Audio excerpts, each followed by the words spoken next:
He didn't even call me after the deployments, the surgeries, the funerals of brothers I buried. Just a cold text from my father, "Don't bother coming this Christmas." That was the moment I realized I didn't need their permission to come home, because they were living in the house I legally owned, and this year, Christmas, would belong to me. They say war changes people. But what they don't tell you is how silence from the people you love most can turn that change into something permanent, something sharp. I was staring at my phone when it came.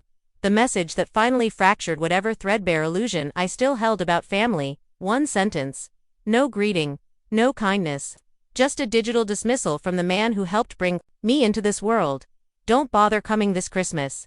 We decided you should stay away this year." That was it.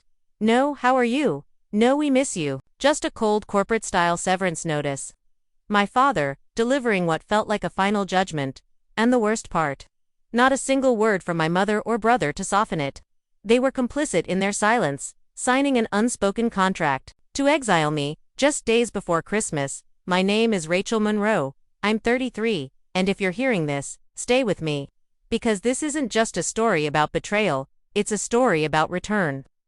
About power. About a daughter finally deciding that enough is enough. I was 18 when I enlisted. The house I left wasn't a home. It was a place filled with quiet cruelty and emotional landmines. My father, Henry Monroe, never hugged me at graduation. He just crossed his arms and said, "Try not to embarrass yourself out there." That was his love language. Criticism dressed up as advice. I didn't join the military to make him proud, joined because I needed something to belong to. Something that didn't make me feel like a mistake mom. She was a ghost in the background, always wringing her hands, whispering, "Just don't make him angry." That was her survival tactic, and eventually, it became mine too. And Tyler, my older brother, he learned early that siding with dad meant less conflict. He mirrored him in everything. So I left, and the army became my family. I wrote home often. I called, I sent flowers, cards, check when the car broke down, or the roof leaked. They never asked where the money came from, never asked what it cost me. They cashed it and sent back an emoji. Sometimes not even that. I made sergeant at 24, flew home that December, uniform pressed, ribbons aligned.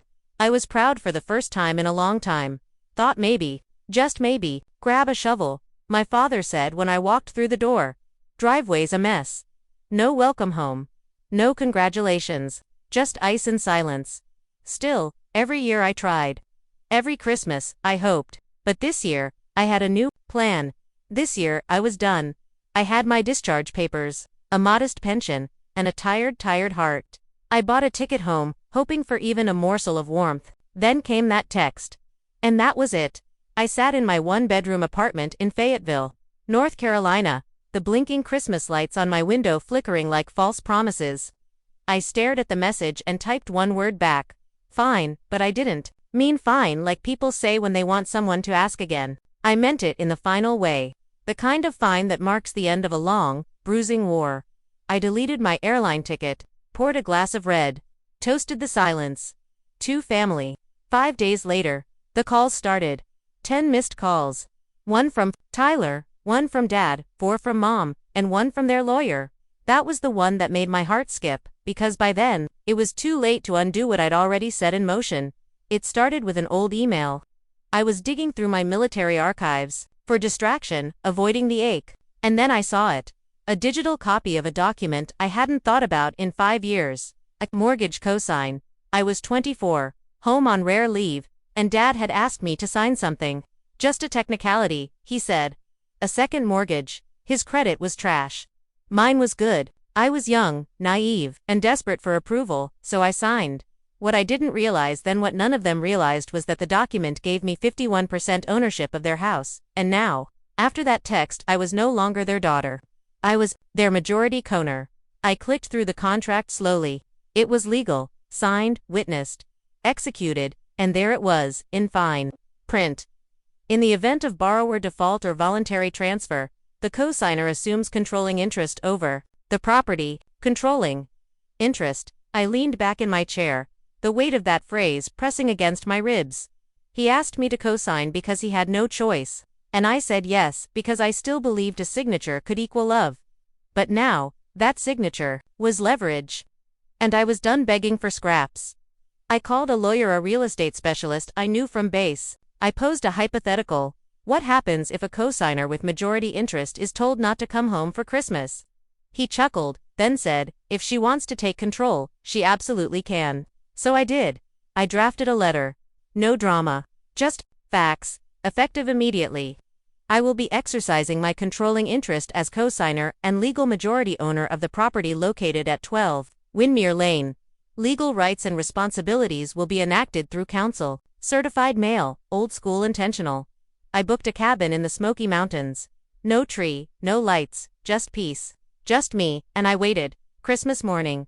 Alone, the fire crackled in the hearth of the rented cabin, snow blanketing the mountains beyond the window. My phone, once ignored, buzzed steadily on the table. Voicemails, missed calls. From people who'd once treated my silence like a convenience. Now they were the ones left in the dark. I poured another cup of coffee and waited. The call came just after noon. Unknown number. I answered. Miss Monroe. A man asked. Harold Wells. I'm your father's legal counsel. Your letter arrived yesterday and understandably caused a bit of alarm. I didn't say anything. Let him twist. We believe there may be some misunderstanding.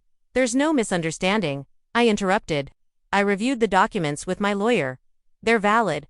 I'm now invoking control. A long pause. Well, perhaps we can work something out. A buyout. A reassignment of the loan.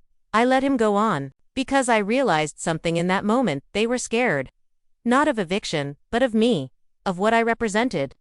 The soldier who came home not to make peace, but to make claims. I leaned into the silence.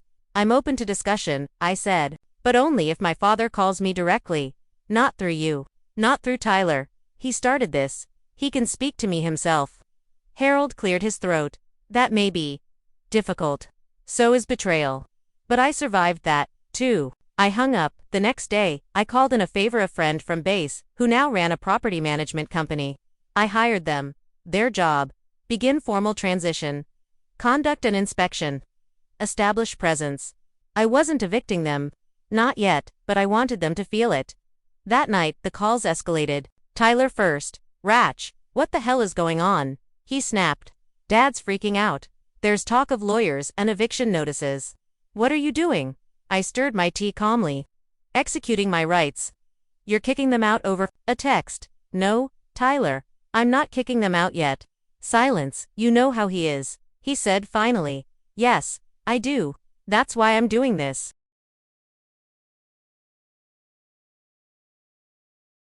Because sometimes the people who hurt you the most rely on you never fighting back. But I wasn't the same daughter anymore. I was the owner. And the house of silence was about to echo. The day after Christmas, I got the call from my property manager. Roch, we did the walkthrough. He said, your folks weren't thrilled, but we kept it professional. Like you asked. I braced myself. How bad is it? He exhaled. Cosmetically, not terrible. Structurally, a few things. Leaks in the basement, unfinished attic renovation, mold under a couple of windows. I closed my eyes. That house had always been a Focaccia clean exterior hiding rot, but then he added, 2 of the bedrooms. They've got tenants, college kids. Looks like they've been subletted. I sat straight, up, cash deals, no paperwork. Probably off the books. That was it. The final insult. They hadn't just cut me out, they turned my property into a side hustle. They used my name for leverage, then leased pieces of my inheritance to strangers. Felt cold. Not angry, not betrayed, just done. That night, I drafted a second letter. This one wasn't polite. It was precise. Final. Effective January 2nd. You are hereby given a formal 30-day notice of management transition and possible termination of residency. Your sublease agreements are invalid. Rent collection is suspended. This property is now under formal investigation for code violations. Direct all future communication through legal counsel only. I signed it with my full legal name and rank. Rachel Monroe, Sergeant First Class, U.S. Army retired. Legal Coner 12 Windmere Lane. Then I texted Tyler, check your mailbox. Within the hour, the calls started again. Panic in their voices. Voicemails. Pleading. Even one from my father. But I didn't answer. Because there's a silence that soldiers know, the kind that settles after a firefight. When the smoke clears and you realize you've survived. That's what I felt now. The next morning, my mom called. "Rachel," she whispered. Her voice trembled. "Please, don't do this. Your father hasn't slept. Tyler's barely speaking. Can't we just move past it?" I nearly laughed. "Do you remember what Dad texted me?" She went quiet. "He told me not to come home. Not just this year. Ever." "Rachel, he didn't mean it." "Yes, he did. And you said nothing." I was scared. "I was in Kabul on my 26th birthday. Mom, ambushed on patrol, called you after I survived. Do you remember what you said?" I don't. "You said, 'Well, I'm glad you're safe, but don't talk about that around your father. It makes him anxious.'" Silence again. I softened only a little. "Mom, I'm not doing this out of spite. I'm doing it because I finally understand that I was never coming home. Not really. I was tolerated. Not welcomed." She started sobbing, raw, helpless. But I didn't cave. Not this time. Because they didn't just forget me, they erased me. Replaced me with tenants and silence. What didn't they know? I had already filed formal paperwork, notice of possession change, legal control, and inspection enforcement. And the cherry on top. My veteran-run property management team would show up on New Year's Day for inspection, not to evict, to inform. January 2nd arrived with a sky heavy with snow. I pulled into the driveway of 12 Windmere Lane beside my manager's truck and a locksmith's van. 3 cars sat in the driveway. 2 I didn't recognize. I wore a black wool coat, dark jeans, boots polished, and my army dog tags around my neck, not as a symbol, but as armor. Dad opened the door, red-faced, furious. "What the hell is this circus?" I walked past him without answering. "My house. My terms." Mom hovered in the hallway, clutching her rosary. Tyler sat on the couch, pale and defeated. I faced them. "This is a legal transition of ownership and management. As of this morning, all rights fall under my direct control. You have 30 days to sign a formal tenancy agreement under my contract or relocate." Dad exploded. "Relocate? This is our home." "No, it's my investment. I built this place." "And defaulted on it," I replied coldly. "Then, signed it over to your 24-year-old daughter in uniform to save face with the bank." That shut him up. "The illegal tenants have already been served notice. If they're not out in 10 days, I'll file for trespassing. And if anyone tries to interfere with this process, I'll press charges." Mom choked out, "Where will we go?" I looked her in the eyes. "I don't know, Mom. Maybe not home for Christmas." She burst into tears. Tyler stood, eyes filled with shame. "Rachel," I raised a hand. "Don't. I needed words 10 years ago. Now I need boundaries." The locksmith changed the code. As I walked out, snow crunching beneath my boots, I didn't feel like a daughter. I felt like a woman who survived the war and the aftermath. January 31st. Deadline day. No last-minute calls. No begging. No lawyers threatening countersuits. Just silence, the kind that settles over a battlefield long after the smoke has lifted. I arrived just after sunrise. The air bit at my cheeks and the driveway crunched beneath my boots. My key turned in the lock with a satisfying click. The code had held. No one had changed it back. The house was empty. No note, no apology, no farewell. The living room was barren.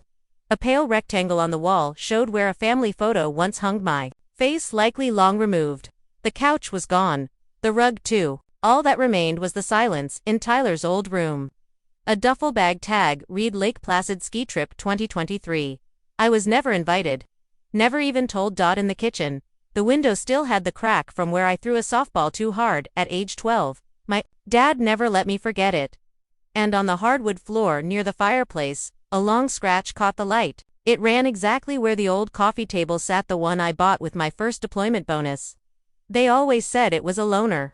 Said they'd pay me back. They never did. I sat down in the empty dining room. The same room where I once sat in my uniform, hoping for recognition. Now, I sat at the head of the table alone, but not broken. I wasn't here for revenge. I was here for restoration. 3 weeks later, the transformation began. My friend James, also a veteran, brought a small team from his nonprofit that specialized in veteran housing renovations. We patched leaks, removed mold, painted over shadows and silence. I renamed the house, but not for my father. For every woman who wore the uniform and came home to indifference. For every soldier who fought for a country or a family that never fought for them, the Monroe House. became transitional housing for female veterans, women like me, with scars you couldn't always see. Women rebuilding from trauma, divorce, silence, and neglect. Women who deserved more than a cot and a shrug. The first resident was Tasha Marine, who'd been couch surfing since her medical discharge. She walked through the door carrying a single duffel bag, her eyes wary. "You own this place?" she asked. "I do," I said, "and now it's partly yours too." We didn't need to explain our pain. It sat between us like shared armor. A local paper caught wind of the story. Veteran reclaims family home, turns it into refuge for others. They wanted names, details, dirt. I gave them none. This wasn't about shaming them. This was about saving me. I told the reporter, "I'm not looking backward. I'm building forward." Still, the article spread. Neighbors gossiped, old friends called to ask if it was true. Yes, I said. It was true. And no, I wasn't angry anymore. Because some wounds don't need apologies to close, they need purpose. The next December, the Monroe house was full. Laughter echoed down the halls. Decorations hung on every door. We had 4 women in residence: Dasha, an Army nurse named Celine, a Coast Guard engineer named Bree, and a young Air Force mechanic named Lila. On Christmas Eve, we lit candles on the porch, not for loss, for presents. And I lit one for myself, for the girl who once stood in the snow outside this very house. Phone in hand, heart breaking from a single line of text. "Don't bother coming home." Now I was home, not because I forced them out, but because I finally walked in on my terms. No more waiting at the door. No more asking for crumbs. I didn't need a seat at their table. I built my table, and I made sure it always had room for someone who never thought they'd belong again.